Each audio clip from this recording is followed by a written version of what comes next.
Hi, this is Michael Buffer, and welcome to the BoxHard Podcast. Hello, everyone. This is Mikey Garcia. This the monster from the swamps, Regis Rougarou Program. Hey, what's up? This is King Carlos Molina, former IBF world champ.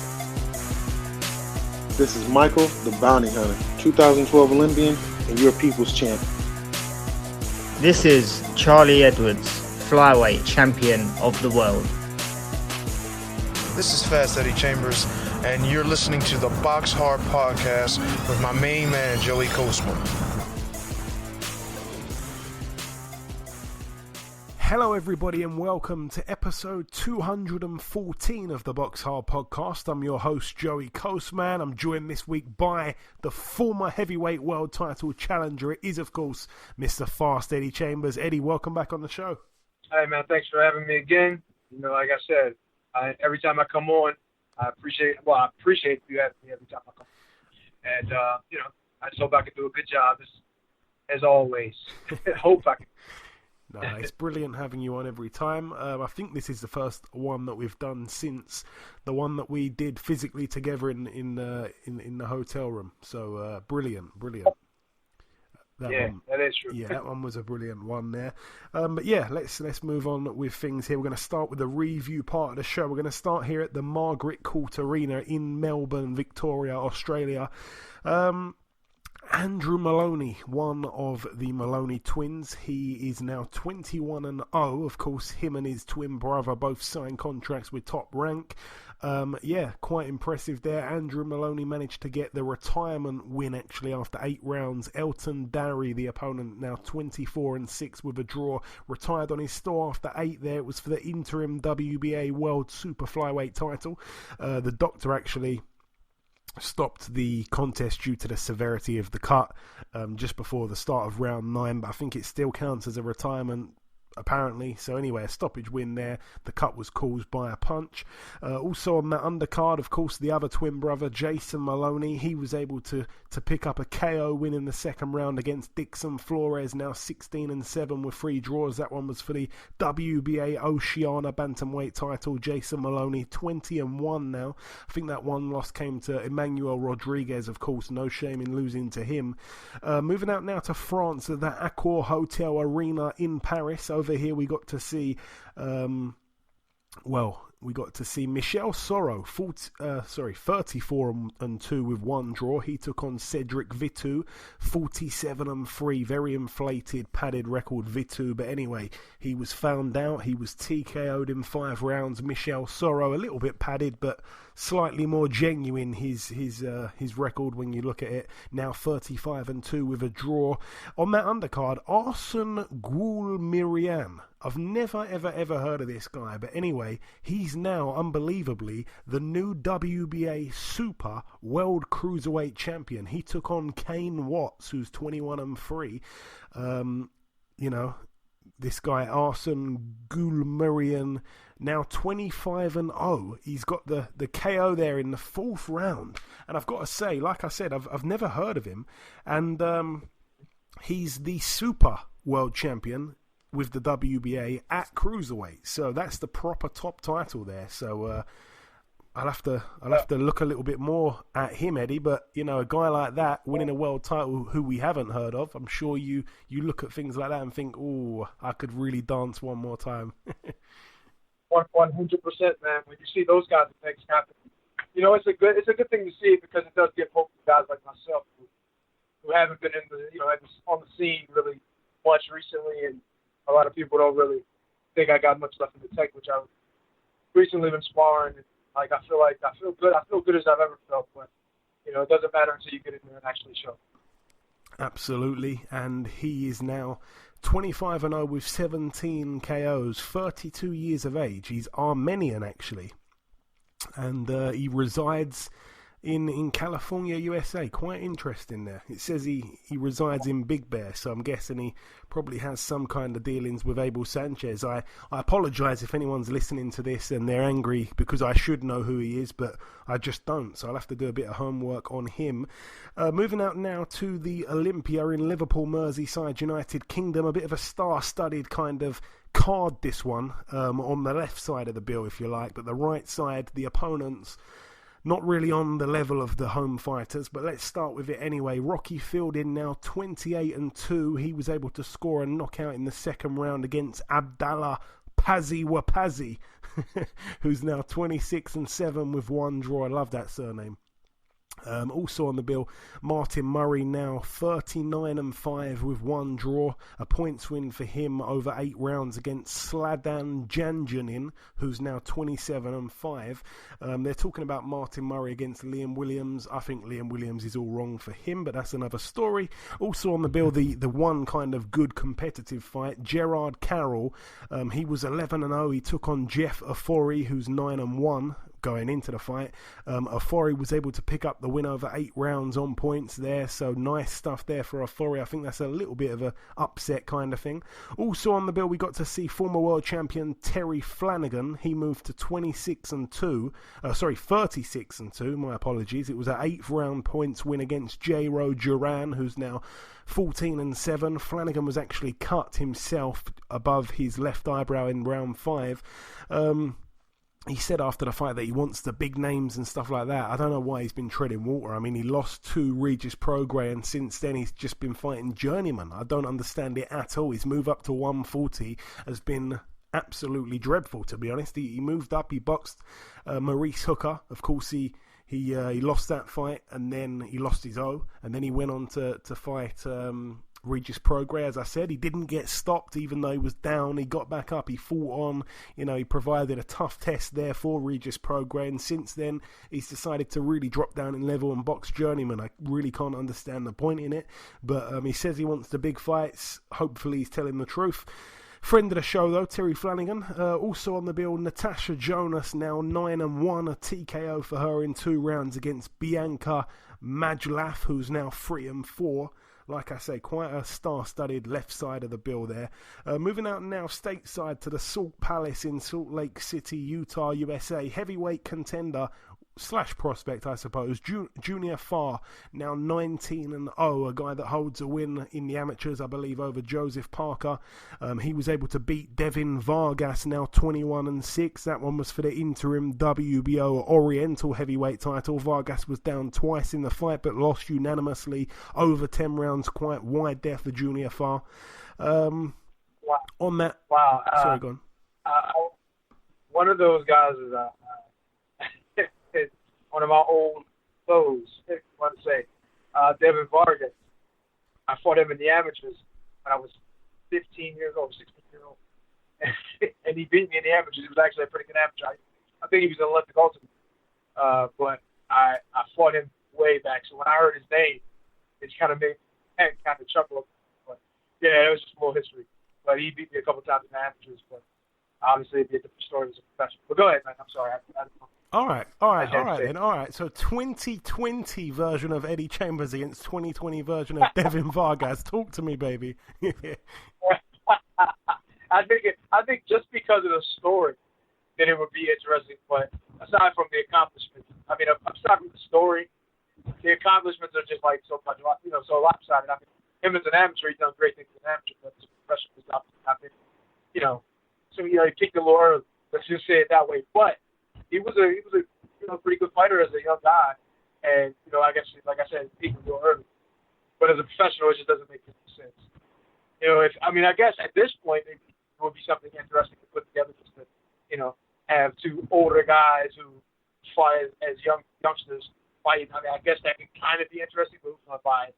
Nobody knows either one of them really at this point. Kind of don't be able to. But that's it. Now go ahead. So what you're saying is you be whooping that ass. Yo, I like the American accent on that. Yeah. I think you have to ask him. And I think he might agree. You know what I mean? But we'll see. No, you look down his record, and when you analyse that loss that he had on the weekend, just put it under the microscope there. Obviously, Junior Farr, the guy holds an amateur win over Joseph Parker. He's now 19-0 with 10 KOs, but really, it doesn't really look great on paper because he's the only man to have beaten Vargas by decision. Other than that, Vargas has been knocked out in every loss, and that throws me back to March 2018 where Andy Ruiz knocked him out in a round.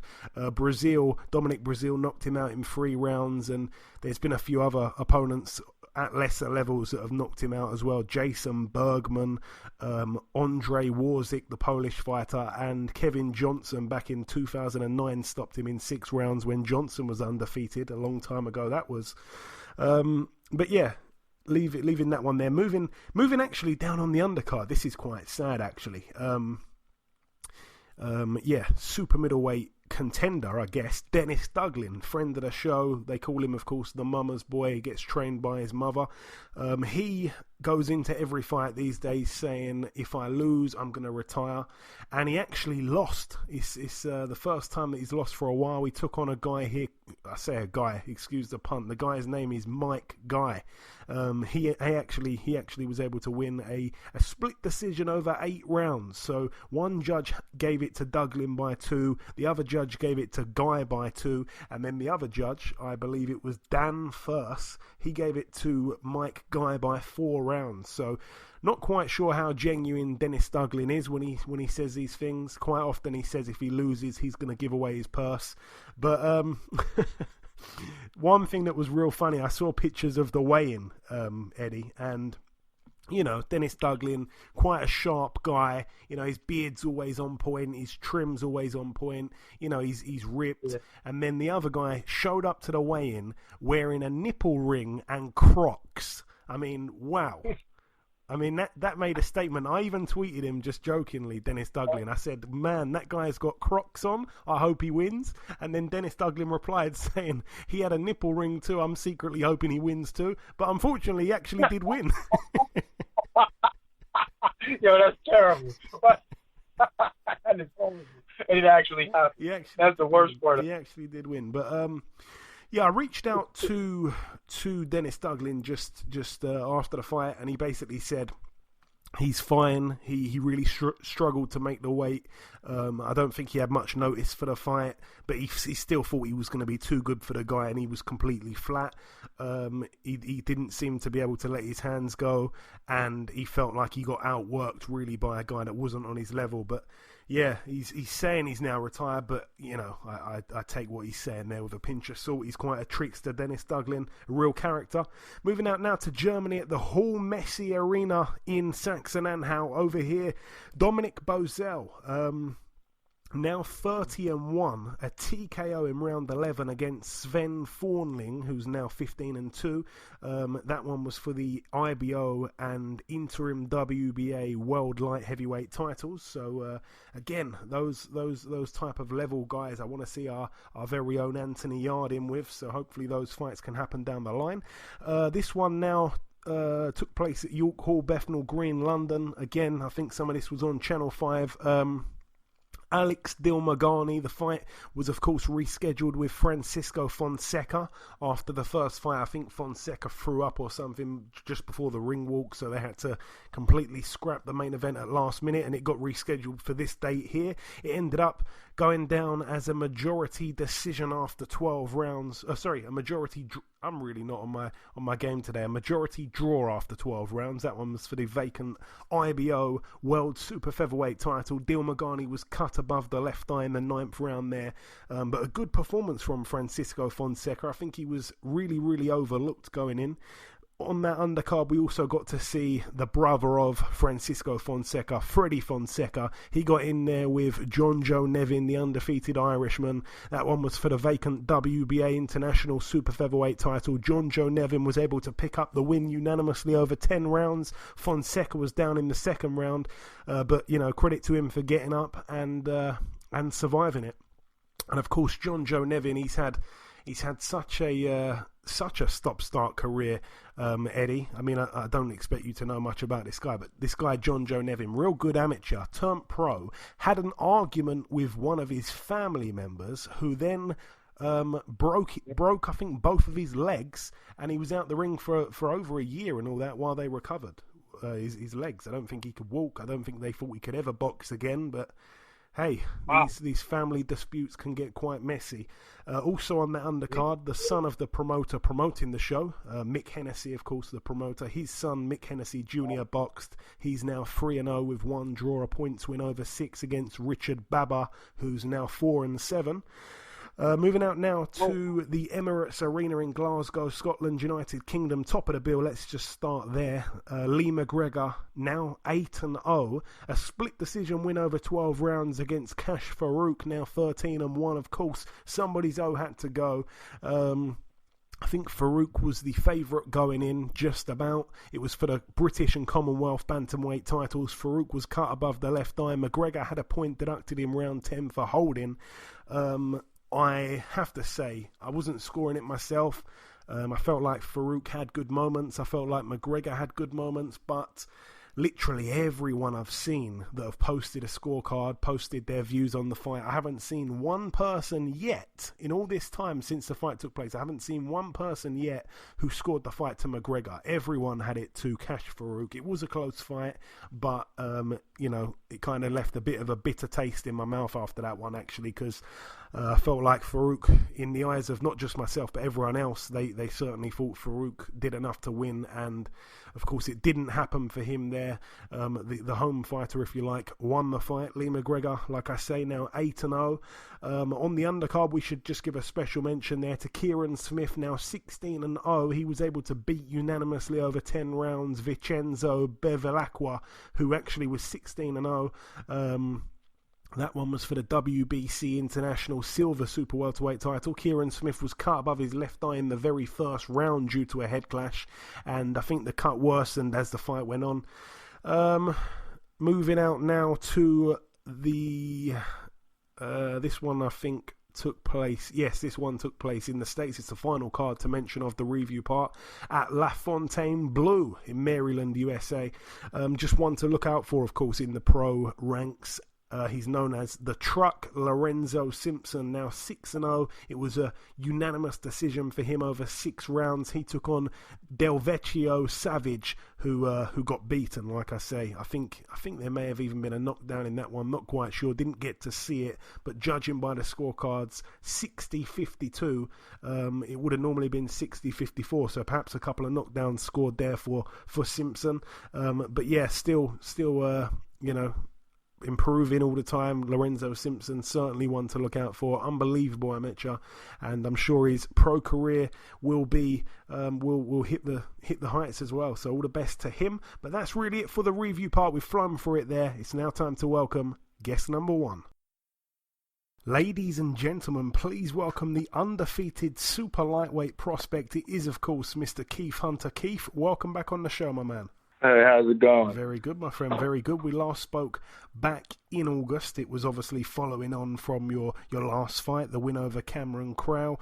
We asked you back on the show this time because your next fight has just been announced. January 10th is the date. New Jersey is the state. And, of course, it happens against Shohjahon Ergashev. Keith, tell me what you know about Ergashev as a fighter. I don't really know too much personally. Some of my teammates know him, and the people around me, I just know what I see on TV. And as far as that, I see he doesn't have a jab, and he loads up on he's southpaw, he loads up on his backhand a lot. And he's kind of restricted and limited as far as the moves that he uses. Now, I'm sure that you've probably had a little look at his, he had quite an exceptional amateur career, really. I mean, I don't think he went to, I'm not sure if he went to the Olympics or not, but he didn't medal. And I know that he's got something like about 200 amateur wins, something like that. So, when I heard he was fighting at the time, I think it was Michael Fox. I had a good look at that fight. Did you happen to see that fight at all? Yeah, that's one I'm looking at really well. Yeah, see, that's a fight, in my honest opinion, where I thought Michael Fox was unfortunate to not get the decision. I actually felt on my card he did enough. Right, but he had the better of the business at this moment, or at that moment. Yeah, and this fight, Keith, it's some kind of eliminator. Am I right? Correct. Is it a final eliminator or just an eliminator? That's an eliminator that will make me mandatory. Okay. Excuse me. It will make mandatory for a title shot. And that is with which sanctioning body again? I believe WBA. WBA. Okay, perfect. So, because I remember before we did a couple interviews, and I think I may have announced you as a welterweight, but 140 really is the division that you're gunning at. Yeah. So have you kind of been paying attention to the champions? Obviously, we've seen recently some fantastic fights unfold at 140, like Hooker Ramirez, like Taylor Prograis. I think we probably spoke about Hooker Ramirez last time, but Taylor Prograis, what a fight! Did you happen to see it? I really didn't sit down and watch it. I just know the gist of it. Okay. And of course, you and your brother Mike, you're gaining reputations of pretty much fighting anybody. Talking of which, of course, your older brother boxes on the Joshua Ruiz undercard in Saudi Arabia against Alexander Povetkin. Talk to me about that fight, because I know that you probably studied Povetkin just a little bit as well when you found out a fight had been made. Yeah. Man, I'm happy for my brother. They finally given him, the good name fights that he needs and deserves, and it's going to be on the best platform ever, which will be the Zone over there in Saudi Arabia. Under the Ruiz Joshua undercard, they'll be the co-main, and Povetkin 40. He's a little older. He's still tough, but my brother is really used to fighting those big heavyweights, those big guys. So they're the same size the same exact size. So my brother's kind of a little more youthful and quick and a little more rhythmic. I see my brother actually get him out of there, possibly, for sure. I certainly hope so. I know, obviously, you're going to be deep in preparations at that point for your own fight, so I'm guessing you probably won't be making the trip over there to Saudi. No. Okay, so you'll be tuning in. Of course, I think it happens early in the afternoon. Am I right? I'm not exactly sure the exact time.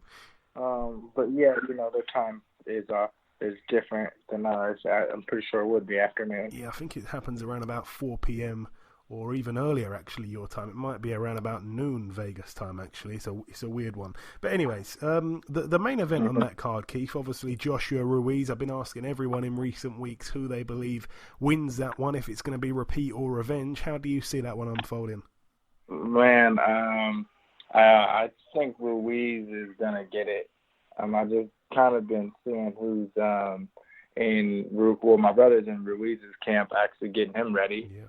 And I seen who Joshua, some of his camp. I just think that Ruiz has a little bit better sparring partners if you kind of look. And then, the confidence that he beat him in. So he's carrying amazing amount of confidence coming in, So I see really Ruiz getting it again, but it's definitely going to be interesting because we're going to see how well Joshua makes adjustments. We'll see what he does and who's telling him right. Because if you look at that loss at that moment in time, he didn't know what he got hit with. So. And another rematch that takes place this weekend out there in the States, Wilder Ortiz II. The first fight was a decent fight. I felt like Ortiz had his moments. I can't believe Wilder didn't touch down in parts of that fight, but ultimately, he was knocked out. Ortiz, the rematch happens. He looks in phenomenal shape, Ortiz. Do you see the result being any different from the first one? Yeah, I'm really pulling for Ortiz, really. I hope this is like Ortiz's last real shot. I think he has the attributes still, even though he's getting a little older himself as well. But I do see him making the adjustments that he needs. But then again, Wilder has that equalizer, so he can mess up all every second of every round, and that last second could, is the eraser. It can get him out of mistake. And your own fight prediction, if you have one, Keith. I mean, you said it there. You don't feel like Ergashev really possesses much of a jab, if you like. Obviously, you've got a good jab yourself. You've got a powerful backhand. So does he. Do you see it going the distance, this one? How do you see it? Of course, I don't want it to go the distance. I'm really going to go for the knockout, being that it's on the Showtime and a good platform. So if I get this guy out of here, I'm going to go for it for sure. But again, we're both big punchers, so I don't really know how much of a chin he has. I know my chin is very good, so I definitely don't think it's going to go the distance. But then again, it just may. I think that, it's definitely going to steal the night for sure, because I think like I said, I'm very comfortable with southpaw, so we'll see. We certainly will. And just finally, Keith, just a closing message, of course, to your UK supporters that will be listening, that will be backing you to beat Ergashev come January 10th. What's your message for those guys? Man, I love y'all. I can't wait to be back in London and the UK over there. Appreciate the support, and one love, everybody. One love, everybody. Listen, Keith, it is always a pleasure, my friend. You know that. Best of luck for January 10th in New Jersey, and we'll definitely catch up sometime after the fight. For sure, most definitely. Okay, now it's time for part 2 on this week's show. We usually discuss the news. Ayaz, of course, isn't here, but the news that I do have, Emmanuel Navarrete boxes Francisco Horta, and also on the same card, Jerwin Ancajas boxes Miguel Gonzalez. That one Saturday, December 7th, obviously a top-ranked card there on ESPN+. That one takes place in Mexico, actually. Also, in other news, Sonny Edwards will be boxing for the British super flyweight title against Marcel Braithwaite. Obviously, there's been a little bit of beef between the two. I saw a little clip with Marcel Braithwaite, and he was basically saying, I don't know why Sonny Edwards has been saying no one wants to fight him. I'm up for the fight. He's been talking, and, let's get it on. So I like the attitude from Braithwaite. Hopefully the fight is a good one. It's going to be on a real bumper pack show there. Obviously Dubois on the card, Archie Sharp. It's a real brilliant night of boxing there on the 21st of December in London at the Copper Box Arena, a Frank Warren show. Also, we should mention January the 11th, Jesse Hart takes on Joe Smith Jr., a clash there at light heavyweight. No belt on the line, but I tell you what, that is going to be excellent there. Both men can really punch. Jesse Hart, I feel like, is probably perhaps just a level above, a little bit more clean cut, if you like. Joe Smith Jr., very much a workman-like type of guy. I got a lot of respect for him. I think he was on a building site for many years during his career. Then, of course, he had an excellent, I think it was 2016, where he knocked out a few guys, including when he knocked Bernard Hopkins out of the ring. Great fight there, great fight. Did you want to say something on it? No, I was thinking of Jesse. I used to spar Jesse when he was a kid. He's gotten better, but there's some things that he used to do that if he could, tap back into that. You know what I mean? You don't want to be amateurish as a professional, no doubt about it. But a lot of the things he did as an amateur really had me believing that he had a heck of a future. And fighting a guy like Joe Smith, it should be a good fight for him. It should be something that he can kind of showcase his boxing ability. And he really needs to lean on that more than trying to, get guys out with one punch. You know what I mean? That's, if you have the ability, like, look at Floyd Mayweather, look at guys like that. They make the fight easy. Floyd was knocking a lot of guys out when he was in the lighter weights. But as he moved up, he had to change his style slightly. You know what I mean? He couldn't, you can't go in head first. Not saying he was doing that, but you can't be guns blazing all the time. So I would just like for him to tap a little bit more into what he did more as an amateur, a little more boxing, not saying run around, but just stick to that a little more, especially with this guy, Joe Smith, who punch pretty good.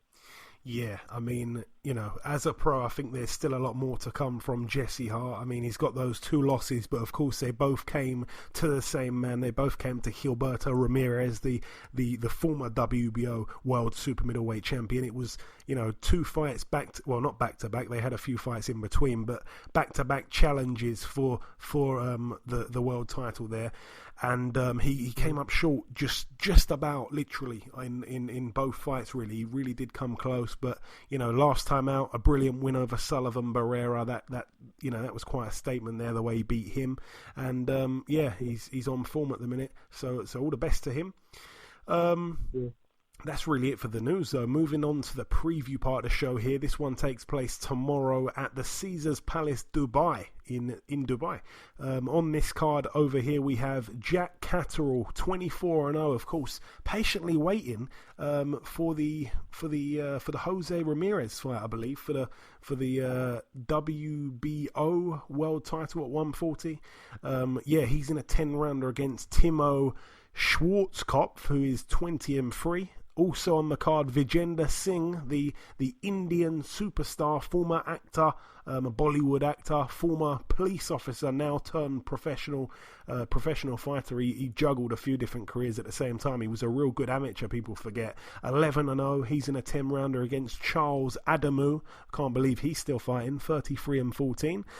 Thomas Patrick Ward also on the bill. Again, I've got to just keep I've got to say this every time I see him fighting a guy that just seems to be levels and levels below him. I just don't understand what he's doing. He's still a young guy. I think he's only about 25 or 26, but he's 28-0. He showed he's a class fighter. He got a brilliant win on an undercard in the States, I think, earlier this year.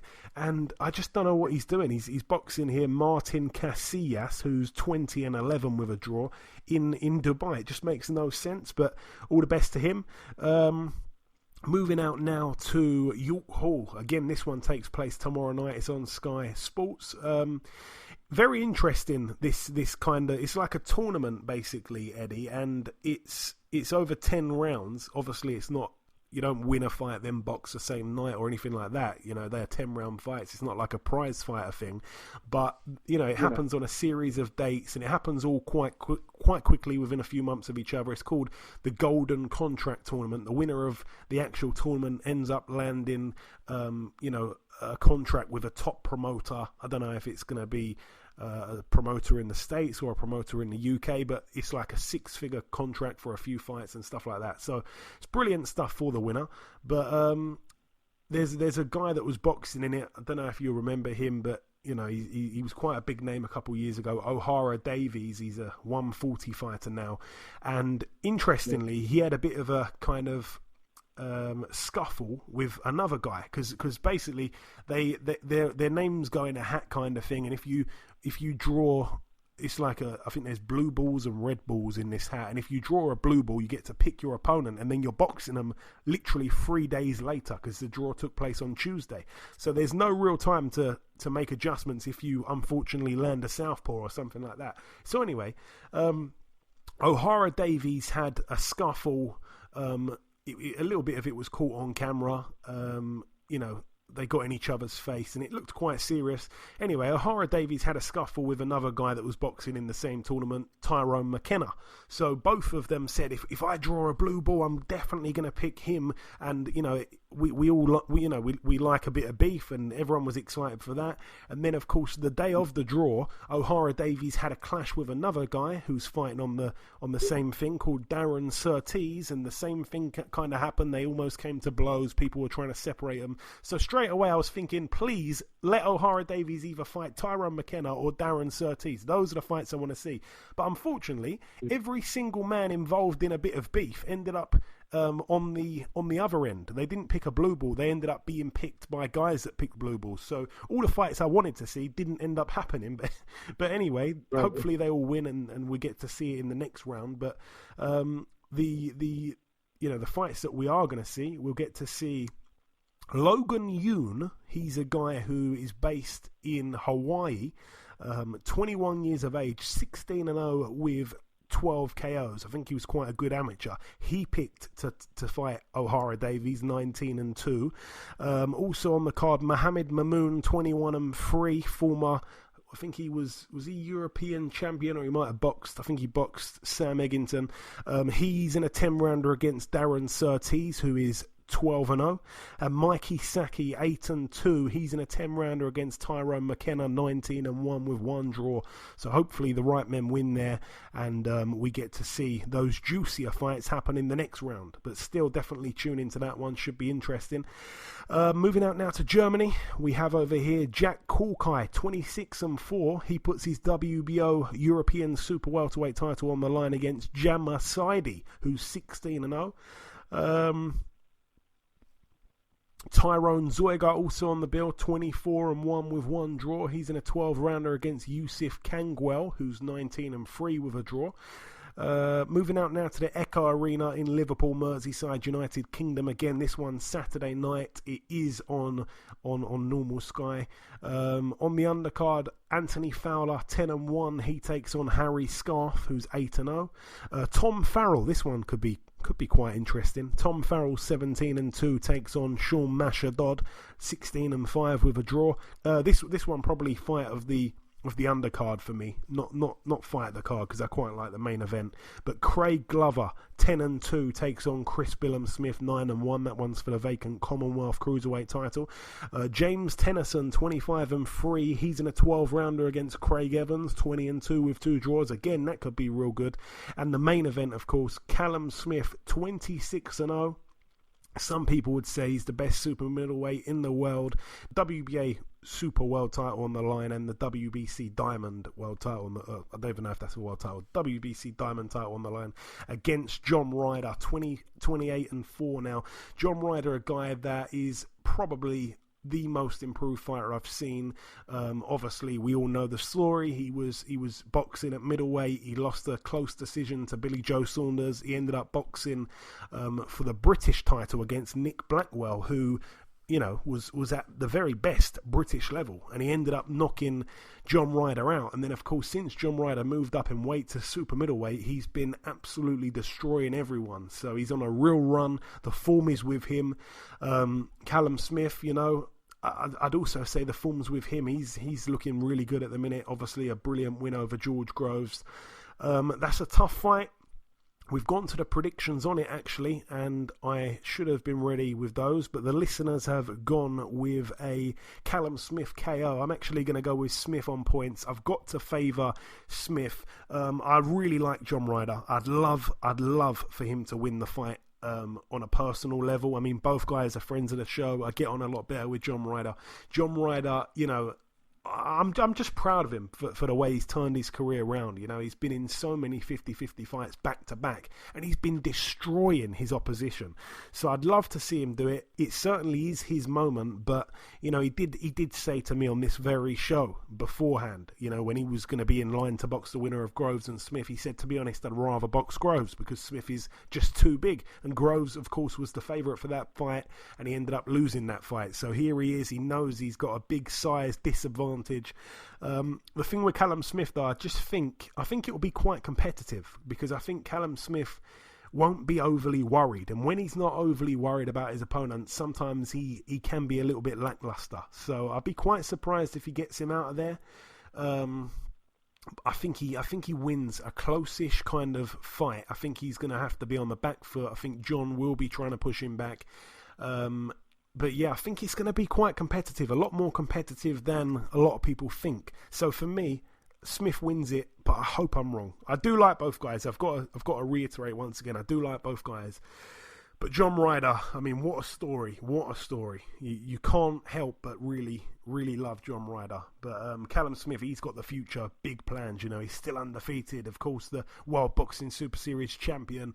He done it. He done it in Saudi Arabia. You know, he's boxed, you know, in a couple different countries now. He's a bit more international, a bit more well known, and you know, his future, you'd say, is probably a bit brighter. They're talking about Canelo fights, they're talking about Golovkin, they're talking about Billy Joe Saunders in unifications. So yeah, it could be interesting, but I'm gonna just side with Smith. I think the size gets him through. Moving out now to the Fantasy Springs Casino in Indio, California, USA. On this card, we get to see Can Xu, 17-2, defend his WBA World Featherweight title against Manny Robles III. Manny Robles III, 18-0. I'm guessing must be the son of Manny Robles, obviously the trainer at the minute of Andy Ruiz Jr., I'm guessing. But yeah, 18-0. He's in a world title fight literally 2 weeks before Manny Robles will be in Saudi. But anyways, topping that bill, friend of the show now, we had him on a couple weeks back, Andrew Cancio, the WBA World Super Featherweight Champion, 21-4 with 2 draws. He takes on Rene Alvarado in a rematch. Of course, Cancio was able to KO him a couple years back. Alvarado, I think both men have moved up in weight and really improved since the first fight, so hopefully Cancio wins again. Hopefully he gets another nice knockout and he has another brilliant fight after this one. But it should be more interesting because, like I say, both men have improved, not just Cancio, who's got an interesting story. He actually decided to quit boxing and go back to his day job, and then his kids begged him to return to the ring. Very, very odd. Most of the time your kids would be saying, I don't want to see you fight, but they said, we want to see you fight, and he came back and ended up winning a world title. So can't help but side with him. And of course the final bill to mention that takes place at the in fact, before we get onto that one, we're talking of California here, the Fantasy Springs Casino in Indio. Talking of a guy from Cali, from Oakland. They're talking about this rumor, Eddie, and I'm going to come to you about it.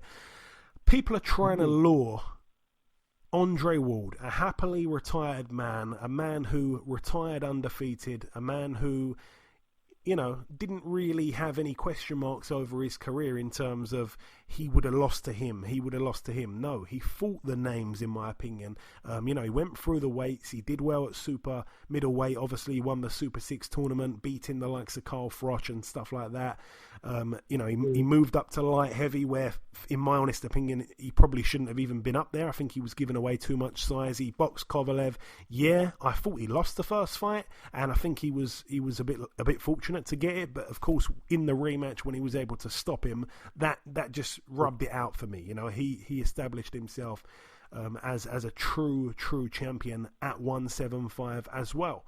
Now, they're trying to lure him out for this possible Canelo fight.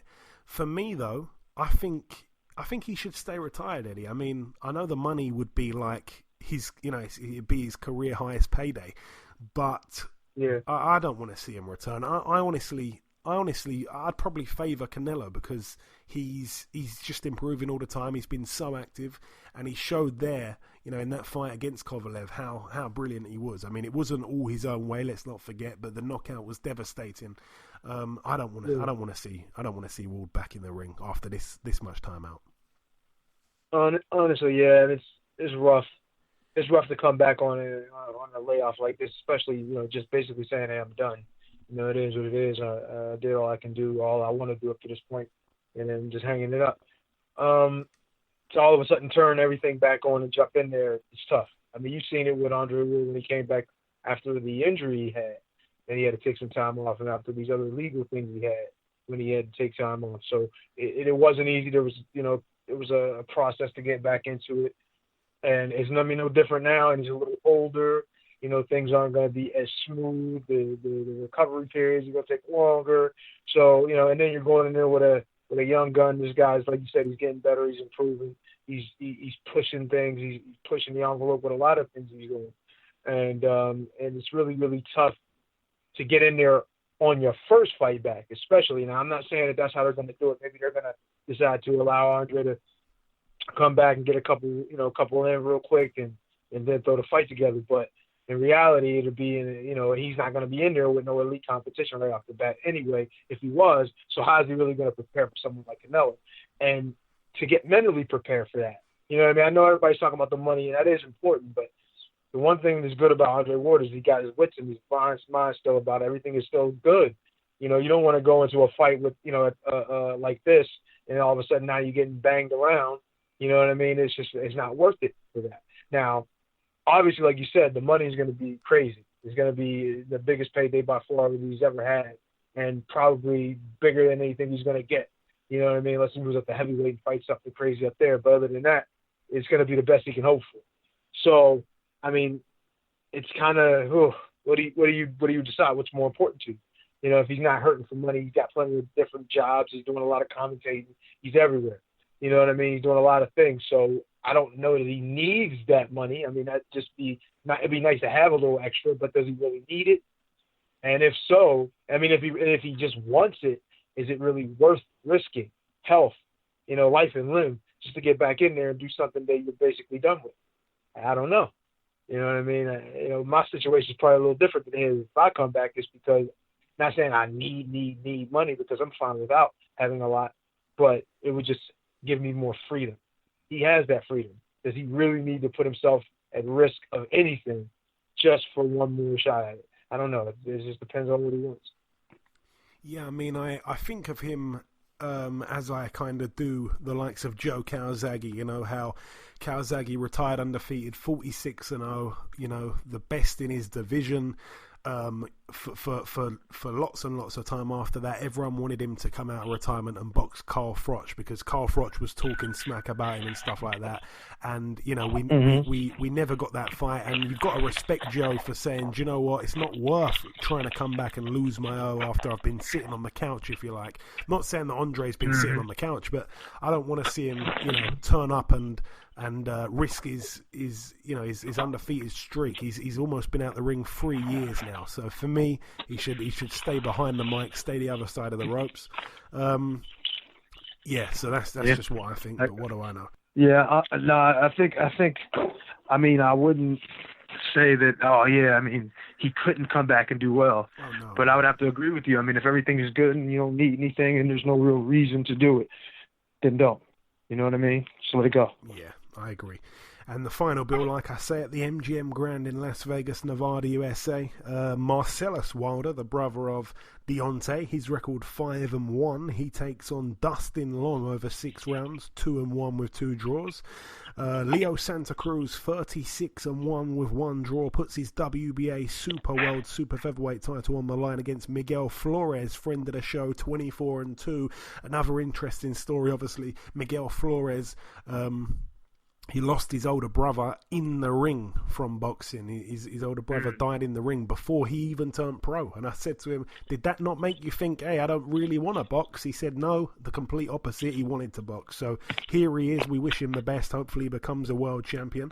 Also on the bill, Brandon Figueroa, 20-0. Of course, the younger brother of Omar Figueroa. He puts his WBA World Super Bantamweight title on the line. He was upgraded from the interim champion to the full champion recently.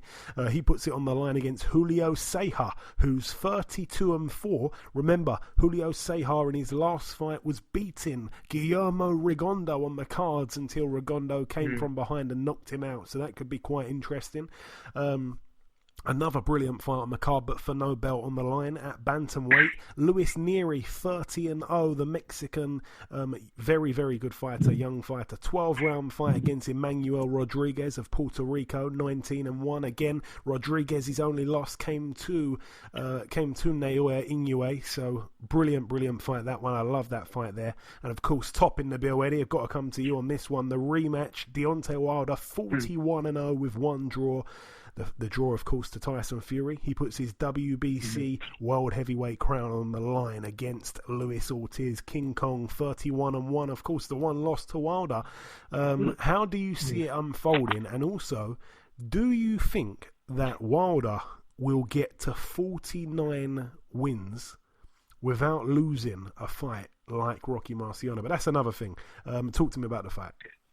Well, we'll talk about that after. But yeah, Ortiz, he obviously did well in the first fight. But I just think, at this point in time, if he's come down in weight some, then he gives himself a better chance, because I feel like it's going to be more of a distance fight. I mean, it doesn't seem like it at first. You know what I mean? When you think of Wilder, you're thinking one punch knockout. But I think Wilder's shot is to knock a guy out. You understand what I'm saying? And that's his main focus.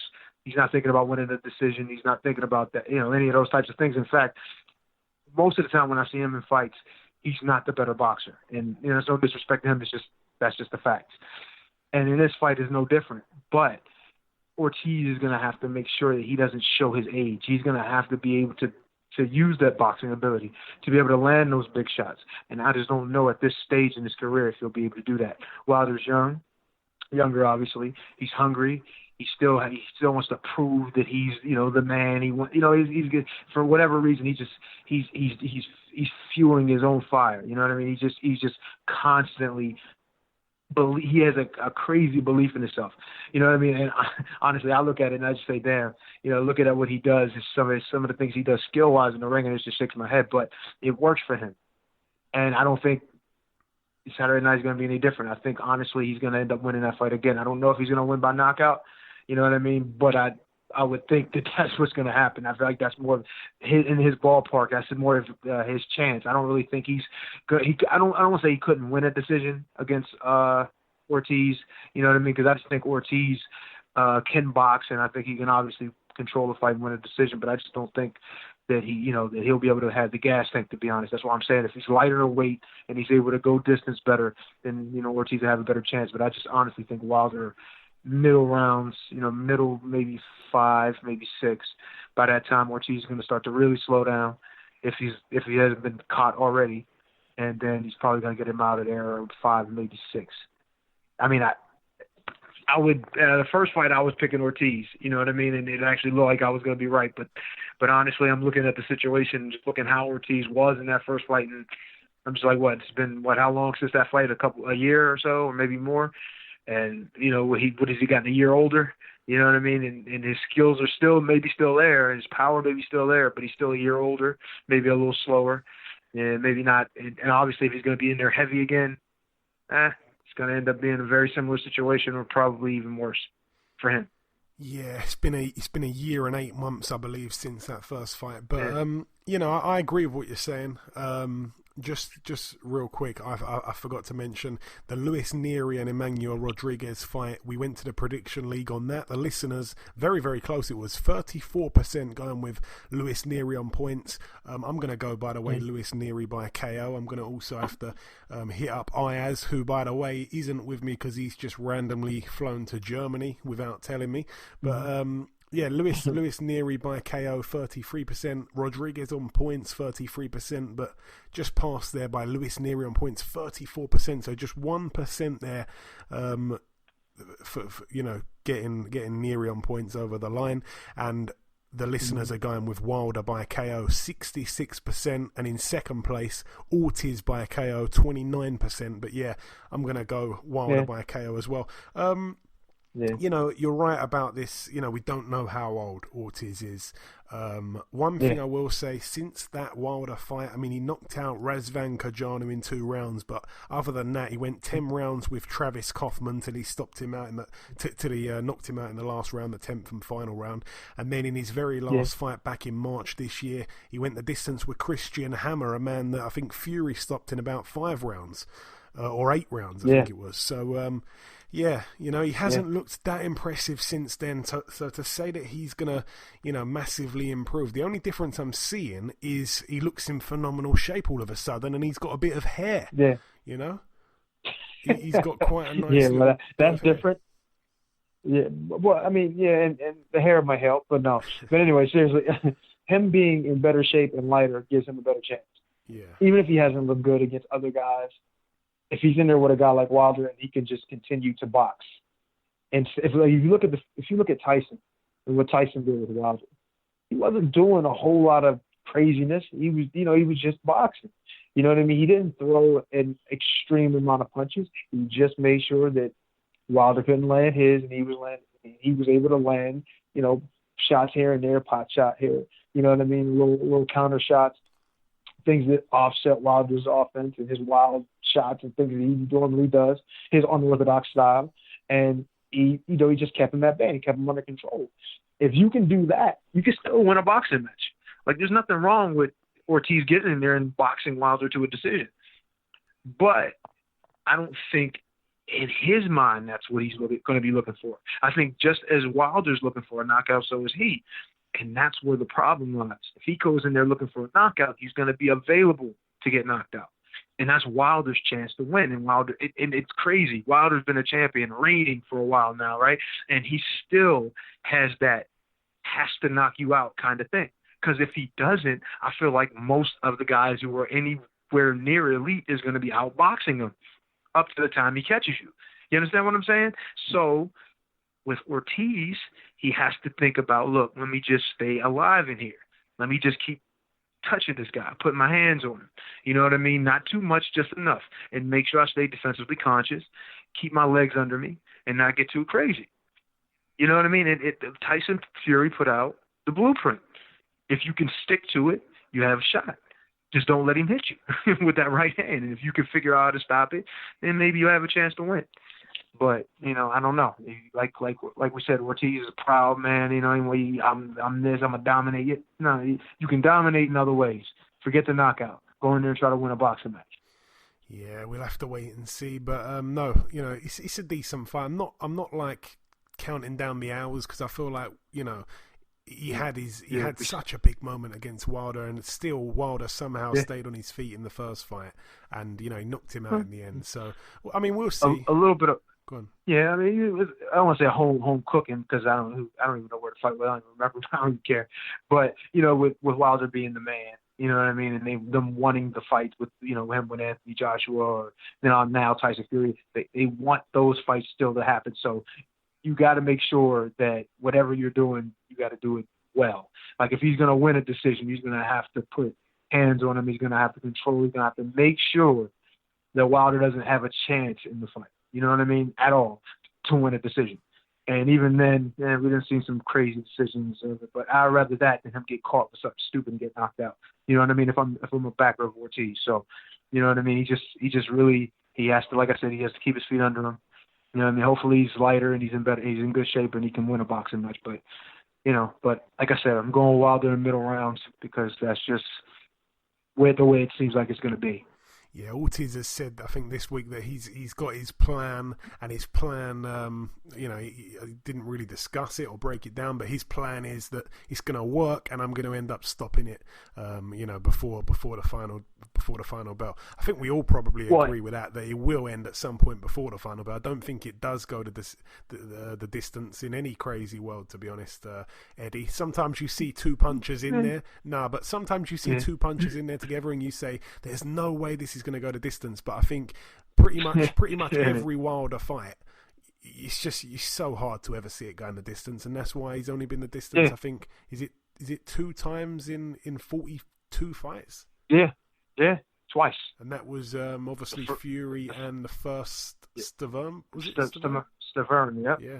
Yep. That's it. So it is what it is, man. It is what it is. But yeah. Of course, we'll be tuning into that one. Sky Sports are really delivering this week. Like I say, don't miss any of it. Friday night for the Golden Contract Tournament at York Hall. Saturday night for the John Ryder and Callum Smith card in Liverpool. And then, of course, the early hours of Sunday, the Wilder card. Again, it's all on Sky. So 3 shows in a matter of about 30 hours, something like that. So lots and lots to get involved in. Just before I let you go, Eddie, I just want to quickly sign you out. As always, I really appreciate you coming on and filling in for Ayaz. It's always brilliant. Our listeners must love it because you talk a lot more sense than anyone that comes on this show, so I appreciate it. Thanks, man. I appreciate it. You know, I never have a problem coming in, man, helping you out if you need me. You know, even if you just wanted me to come along just to talk some crap like you do here a little bit, it's no problem. I enjoy it. You know what I mean? I really appreciate you having me on. Thank you very much, Eddie. A very frequent, regular panelist of the BoxHard Podcast. But that is everything. Just before we wrap up part 2, the final thing to do, of course, is to welcome our second and final guest. Ladies and gentlemen, please welcome the former 4-weight world champion. It is, of course, Mr. Nonito Donaire. Nonito, welcome back on the show, my friend. Thank you for having me. It's always a pleasure, Nonito. It seriously is.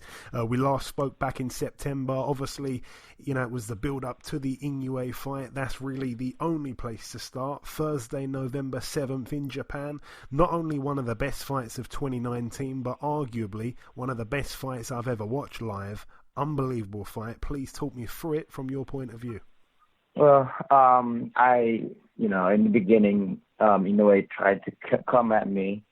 I felt that he was a little bit aggressive coming in, and I think that I established myself early on, the power as well as my demeanor, that I'm here to stay, I'm here to fight, and I think he kind of got that respect and got that energy from me, And so he started to change a little bit of it, try to use more jab and more movement. And, you know, I mean, I can't really quite remember everything else, but I remember hitting him one big left hook, and he started bleeding.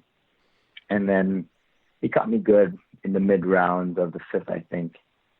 You know, I mean, just pretty much mainly this.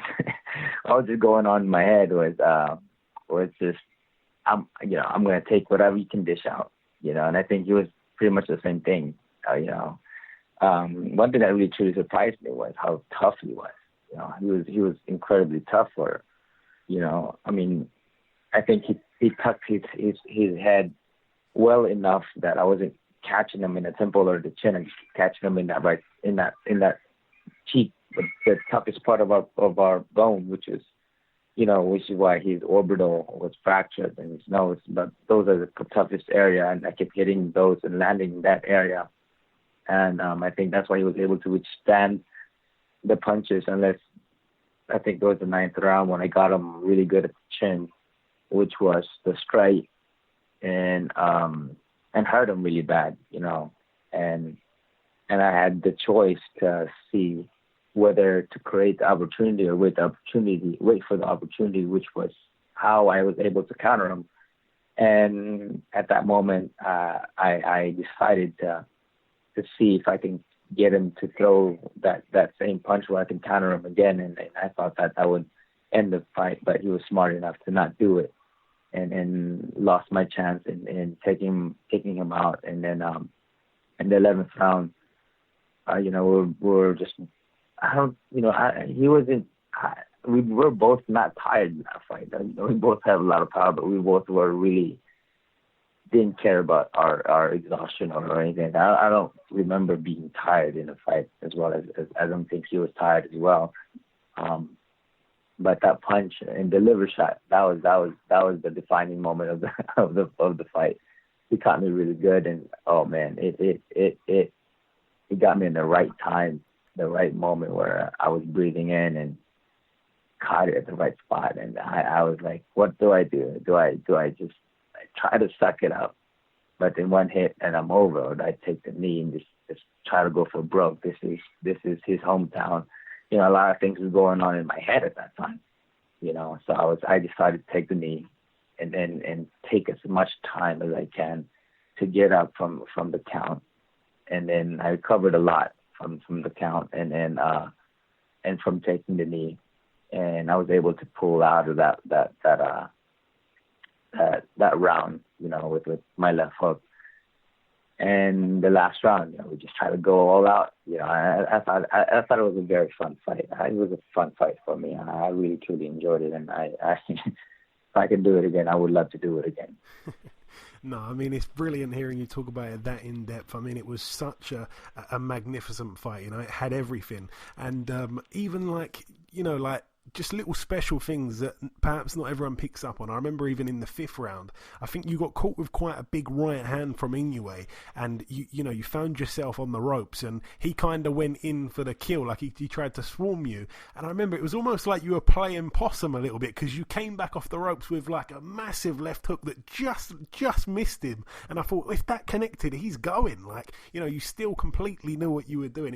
It was a brilliant fight. And I want to ask you, obviously, there was one card in particular that was very, very close. The 113-114 scorecard, which literally would have meant if you didn't take a knee, that judge would have given you the fight. Looking back, does that play on your mind at all? Because it was such a close fight, and that, played a part in one card at least. Yeah, I mean, I knew it. The look in his face in surprise of the decision. And he knew, it was a close fight. I thought that it could have gone either way. And I think that he cemented it by knocking me down with a body shot, and I got no complaint. I thought that the judge with the 113-114 was an incredible judge, a very fair judge. Everybody can see how close that fight was. It was a back and forth action. I definitely took the advantage of in my aggression. I don't think that there would be no fight if I didn't really step out the gas. I came out there to fight. That's what it was. And Inoue knew that and he just gave me the biggest respect, and he was incredible. He's an incredible guy with incredible talent in boxing, But I really truly believe that it was a very close fight. It was a very close fight. It was a back and forth action. He hurt me, I hurt him. He hurt me, I hurt him. I pressed the fight. I wasn't afraid of him, and he wasn't afraid of me, and and that's what everybody loved it. Everybody loved it. Me and him gave our soul into that fight, and fortunately I came in healed and just bruises and all, and unfortunate for him, but it gives him time to think of his next decision or next fight. It gives him time to heal. He's still young, and he can heal from that really quickly. For me, I'm just grateful. I've been in this game for such a long time. I think my skin and my bones gotten too thick where I get bruised, but that's pretty much what I get in fights now. But I've got to be honest, Nonito. I mean, some people, looking back now, it almost seems quite funny that some people didn't even think you could make bantamweight for the quarterfinal of the World Boxing Super Series. I mean, in some people's eyes, you were fortunate in the Burnett fight that he had to be pulled out with the injury. Obviously, not the way you wanted to become a champion again. Then, obviously, the Tete fight where he pulled out a few days before your fight. You ended up boxing Stephen Young, a guy, that just wasn't nowhere near your level, really. You showed us that with a brutal KO. You couldn't have really had an easier route to the final. And then when you got there, people were expecting you to get blasted out in a couple of rounds because this guy was, he was invincible. He was a monster. Do you take credit? Do you take a lot of credit in yourself, a lot of pride in yourself with the good performance, or are you disappointed with the fact that you didn't get the win? Like, where are you on that? Because they're both kind of polar opposites. How do you sit on that? I'm both on that. Yeah. I'm both. I'm very disappointed because I trained hard and I have the confidence that I was going to beat him. I had the confidence that I was more powerful than him. I had the confidence going in there that I was going to surprise everybody. At the same time, I'm really proud of myself because no one really gave me anything, for this fight. No one really thought I was going to be something. And the whole world knows now that, I'm not a pushover. No, not the monster not a monster can devour me. I can fight in par with the monster. So that's just how I am. I'm here to stay, and I love the game, and I'm gonna continue to train harder. With the right motivation, like I did in the tournament. I feel really good. But at the same time, as in your question, I'm in both sides on that. Yeah. I wanted it so bad, and I felt confident that I was going to take it. And at the same time, I'm proud of myself. Everybody's proud of me, my whole team, and that's what matters a lot to me. And I want to ask you, what was his power like? Again, we're hearing that his power is just absolutely frightening. But what is it like matching it up, I suppose, in some mythical pound-for-pound way to the likes of a Nicholas Walters or someone like that? Walters was a lot bigger than I was. And I think that, he caught me. I think Walters really caught me in the back of the head or behind the ear. And that's what hurt me most, It's we're very vulnerable. In comparison to the guys on my weight, I would say he's similar to Dick Darchinyan, the second fight where I was very sick and I was taking all the punches, and I was, it has a similar feeling of a heavy punch, strong. He just has more speed and comes down to it. But I think that it had a similar effect or similar power as Dick Darchinyan, where there's a bit of a push, and sometimes it's similar to mine, where there's a bit of speed into it. So I'm not sure of that. But I felt during that fight that I was never going to go down. At least at that, perhaps it was my pride, but I took the punch. Like you said, in the fifth round, I took it. It rocked me really good, but I was never out of my head. I was still kind of planning to throw the left hook, in my vulnerable state. But and that's why we're very. It was fun for me. It was just a fun fight for me, and again, I'd love to do it again. And either during the fight or it might have been just after the fight, I can't remember now, but the commentator on the UK telecast, he said something along the lines of, if this is the last time we see Nonito Donaire in the ring, then what a career he's had. And I couldn't help from just thinking, hang on a minute, if Nonito Donaire at this age has just had a super competitive fight with arguably the best pound-for-pound fighter in the world, in some people's book, then that surely means Nonito could probably still beat the hell out of tons and tons of other fighters. So, I was going to ask you, are you considering retiring on that? But it sounds like absolutely not. No, absolutely not. Yeah, why waste my moment in time in here? And I believe that I'm given time. I'm given this talent. Why take it away from me? Again, for me, one of my beliefs is I don't want to sit in a rocking chair when I'm 9 years old and thinking, man, I should have given another fight or 2 more fights or perhaps 10 fights or maybe 20 fights, whatever it is, whatever where it's safe for me and where my family says that I'm okay still, I'll continue to fight. And I'm sure you heard the news of your former opponent, Ryan Burnett. Obviously, he did box one time since losing to you. He got a win, but, other injuries that he's picked up in training and what have you have now forced him to retire prematurely from boxing. Have you got any words of support at all for Ryan, a guy that I know you kind of grew close to around that fight that you guys had? Well, I wish him the best in life. We find our path and we make those decisions and we own up to this decision, and, I wish him that he finds the success that he's looking for in terms of life, in terms of career, and whatever it may be. I wish him the best with everything.